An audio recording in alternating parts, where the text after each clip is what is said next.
Assalamualaikum warahmatullahi wabarakatuh.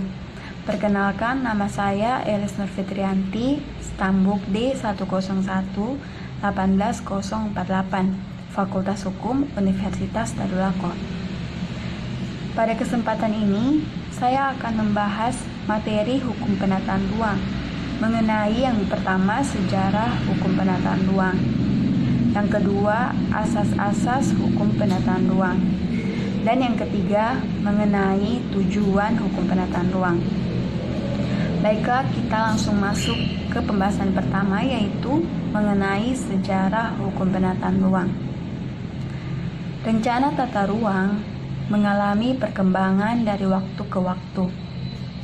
Peraturan tata ruang dimulai pada tahun 1948, yaitu dengan berlakunya Stadsvormingsordonnantie atau disingkat dengan SVO, dan lebih dikenal dengan Ordonansi Pembentukan Kota. SVO sendiri diperuntukkan untuk mempercepat proses pemulihan pembangunan pasca peperangan. Mengingat peraturan SVO untuk mempercepat proses pemulihan pembangunan pasca peperangan di zaman Belanda, maka SVO sudah tidak sesuai dengan pembangunan sekarang. Mengingat peraturan perundang-undangan produk zaman kolonial sudah sangat kadaluarsa dan tidak tanggap terhadap perubahan-perubahan yang berlangsung demikian cepat di Indonesia. Maka pada tahun 1970, pemerintah Indonesia kemudian menyusun dan mengajukan rancangan undang-undang tentang pokok-pokok pembinaan kota, yang dimaksudkan untuk menggantikan SVO 1948 dan SVV 1949 peninggalan Belanda. Rancangan undang-undang tentang pokok-pokok pembinaan kota belum ada tanda-tanda yang mengarah kepada hadirnya undang-undang definitif yang dijadikan sebagai pedoman untuk melaksanakan tata bina kota. Perdebatan demi perdebatan terus berlangsung dalam kurun waktu tahun 1970 hingga pada tahun 1992. Sekitar 22 tahun lamanya perdebatan ini berlangsung.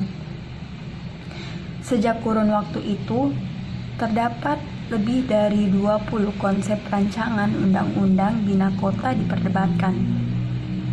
Dan barulah pada tahun 1992 diperoleh kesepakatan dan komitmen dari segenap pihak yang terkait dalam wujud Undang-Undang Nomor 24 Tahun 1992 tentang penataan ruang, Stadsvormingsordonnantie atau SVO, sudah tidak berlaku dengan diundangkan Undang-Undang Nomor 24 Tahun 1992 tentang penataan ruang. Undang-Undang Nomor 24 Tahun 1992 tentang penataan ruang sudah tidak sesuai dengan kebutuhan pengaturan penataan ruang, sehingga perlu diganti dengan Undang-Undang Penataan Ruang yang baru, yaitu Undang-Undang Nomor 26 Tahun 2007 tentang penataan ruang. Selanjutnya kita masuk ke pembahasan materi yang kedua, yaitu mengenai asas-asas penataan ruang. Penataan ruang wilayah Indonesia, baik untuk kepentingan pemerintah maupun kepentingan masyarakat, pada dasarnya diletakkan di atas beberapa asas, yaitu yang pertama, asas keterpaduan. Jadi asas ini adalah bahwa penataan ruang diselenggarakan dengan mengintegrasikan berbagai kepentingan yang bersifat lintas sektor, lintas wilayah, dan lintas pemangku kepentingan. Pemangku kepentingan antara lain adalah pemerintah, pemerintah daerah, dan masyarakat. Yang kedua ada asas keserasian, keselarasan, dan keseimbangan. Adalah bahwa penataan ruang diselenggarakan dengan mewujudkan keserasian antara struktur ruang dan pola ruang, keselarasan antara kehidupan manusia dengan lingkungannya, keseimbangan pertumbuhan dan perkembangan antara daerah serta antara kawasan perkotaan dan kawasan pedesaan. Yang ketiga ada asas keberlanjutan. Asas ini adalah bahwa penataan ruang diselenggarakan dengan menjamin kelestarian dan kelangsungan daya dukung dan daya tampung lingkungan dengan memperhatikan kepentingan generasi mendatang. Yang keempat, ada asas keberdayagunaan dan keberhasilgunaan. Jadi asas ini adalah bahwa penataan ruang diselenggarakan dengan mengoptimalkan manfaat ruang dan sumber daya yang terkandung di dalamnya, serta menjamin terwujudnya tata ruang yang berkualitas. Selanjutnya ada asas keterbukaan. Asas ini adalah bahwa penataan ruang diselenggarakan dengan memberikan akses yang seluas-luasnya kepada masyarakat untuk mendapatkan informasi yang berkaitan dengan penataan ruang. Yang selanjutnya ada asas kebersamaan dan kemitraan. Adalah asas bahwa penataan ruang diselenggarakan dengan melibatkan seluruh pemangku kepentingan. Kemudian asas perlindungan kepentingan umum adalah asas bahwa penataan ruang diselenggarakan dengan mengutamakan kepentingan masyarakat. Yang selanjutnya ada kepastian hukum, asas kepastian hukum dan keadilan. Asas ini adalah bahwa penataan ruang diselenggarakan dengan berlandaskan hukum atau ketentuan peraturan perundang-undangan, dan bahwa penataan ruang dilaksanakan dengan mempertimbangkan rasa keadilan masyarakat serta melindungi hak dan kewajiban semua pihak secara adil dengan jaminan kepastian hukum. Dan yang terakhir ada asas akuntabilitas, adalah bahwa penyelenggaraan penataan ruang dapat dipertanggungjawabkan, baik proses pembiayaan maupun hasilnya. Jadi, asas penataan ruang harus ditaati dan dilaksanakan agar kepentingan pemerintah maupun kepentingan masyarakat dapat terwujud.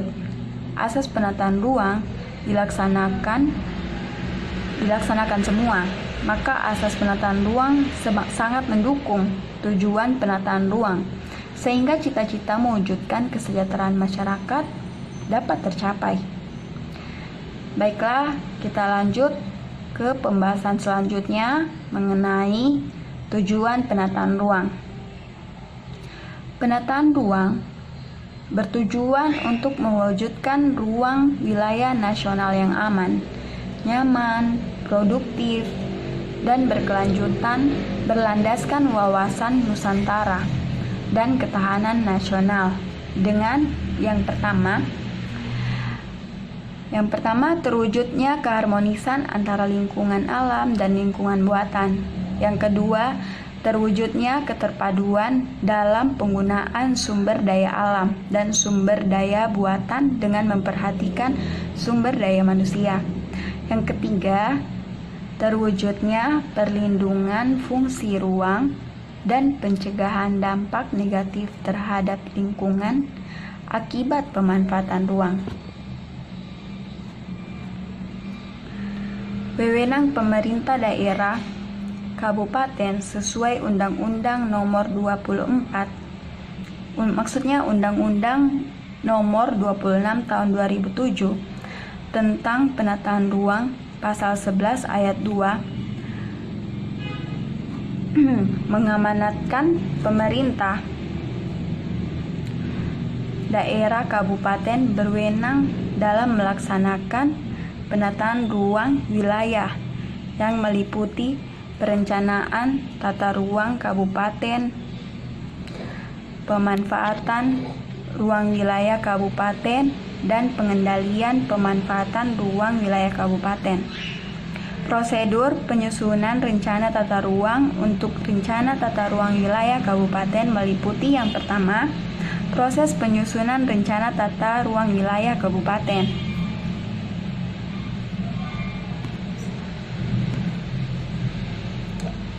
Terus yang kedua, perlibatan peran masyarakat di tingkat kabupaten dalam penyusunan rencana tata ruang wilayah kabupaten.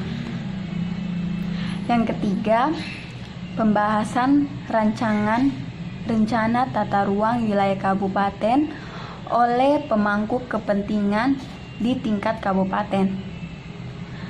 Peraturan penataan ruang oleh kabupaten atau kota menurut pasal 4 ayat 3 Peraturan Pemerintah Nomor 15 Tahun 2010 tentang penyelenggaraan penataan ruang meliputi penyusunan dan penetapan yang pertama, rencana tata ruang wilayah kabupaten atau kota, rencana tata ruang kawasan strategis kabupaten atau kota, rencana detail tata ruang kabupaten atau kota termaksud peraturan zonasi yang ditetapkan dengan peraturan daerah kabupaten atau kota. Yang kedua, ketentuan tentang perizinan, bentuk dan besaran insentif dan disinsentif, serta sanksi administratif yang ditetapkan dengan peraturan bupati atau wali kota. Penyelenggaraan penataan ruang dimulai dengan penyusunan rencana tata ruang, kemudian ditetapkan dengan peraturan. Peraturan yang dimaksud, peraturan yang telah ditetapkan pasti akan memuat sanksi apabila tidak dipenuhinya ketentuan dalam peraturan tersebut.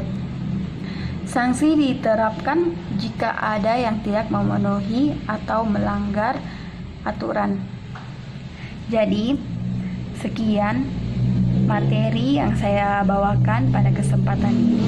Kurang dan lebihnya mohon dimaafkan. Wassalamualaikum warahmatullahi wabarakatuh.